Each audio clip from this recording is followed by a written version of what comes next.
Yana. Yan lang yung skincare routine ko. Yana!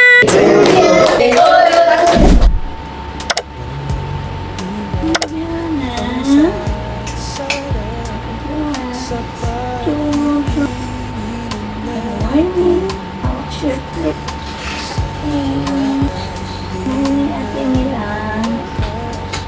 2 months. Diaper.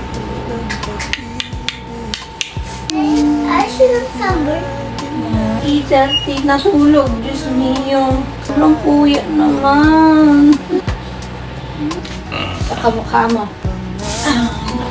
Yana. I'm sleepy. Graveyard ko eh. Let's go outside. Good morning. Lay down. You like it there? Ay, nabuli. Ayaw niya. Prepare with me guys habang tutod po si Adriana. She's still sleeping.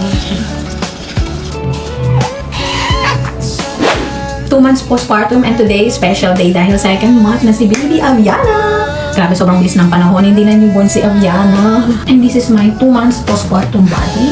Naka-waist trainer ako mga moms. Malaki pa din yung chan ko pero hindi na kagaya ng dati. And nabawasan na din ako konti ang timbang ng moms. And syempre hindi ako pwede mag-diet dahil nagpa-breastfeed ang moms. So kailangan kumain ako ng kumain, uminom ng marami at kumain ng healthy food. So habang tulog siya ngayon, sinasamantala ko na kay Sir Principal si Aviana. Mabilis lang akong mag-skincare routine. So bihira ko na lang din ito nagagawa ang mag-skincare routine. Dahil nga sobrang iyakan ni Aviana. Anyways, ito yung gamit ko ng moisturizer para sa aking face. This is Skin Glow the moisturizer. Kahit nung buntis ako, ito yung gamit ko. Bibilisan ko lang talaga dahil Diyos ko, puro ako nakaw na oras. Then, ito yung gamit ko na serum. Pwede ito sa mga lactating mom. Ito yung serum ng Dermo Republic. Para kahit papano. Para kahit nasa bahay lang. Fresh pa din tayo. After ko nito, bibilisan ko na si Aviana at magpa-pictorial na kami. Sana ngayon din na siya umiyak.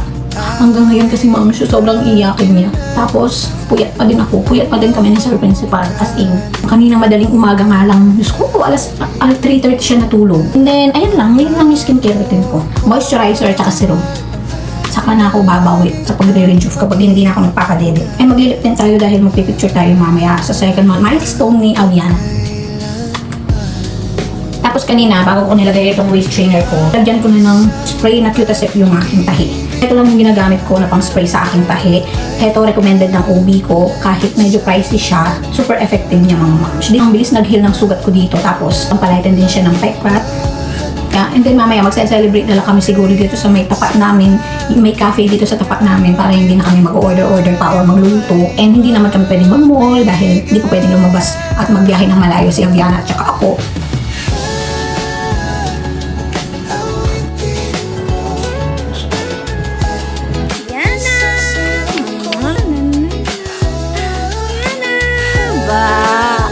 Gaganda.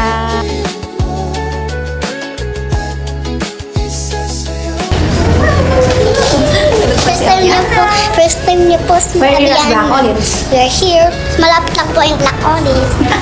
Sakto naman walang tawa. Yan, malapit lang ito sa amin. Kaya pwede kami pumunta. Isang kembot lang nandito na kami sa Black Olives. Yan si Daddy. Hi, Daddy! Hi, Ate Milan! Aviana dinala namin. Say bye, Miss Chidi! Medyo na-late kami kasi sobrang iyak niya. Pero hindi siya nakamod today. Kulang din lang siya yata sa tulog dahil sobrang puyat namin kagabi. Kaninang madaling araw, hindi pa rin nagbabago yung routine niya sa pagtulog. Hindi ko alam kung kailan ito magbabago. Pagka next month, magiging okay na sana yung pagtulog. Ayan na yung food. Yummy kasi din yan. Ang yaman niya. Diyo ko yun eh. Sarap. Yung drinks na lang yan nila. Let's eat. Let's eat. Happy birthday to you.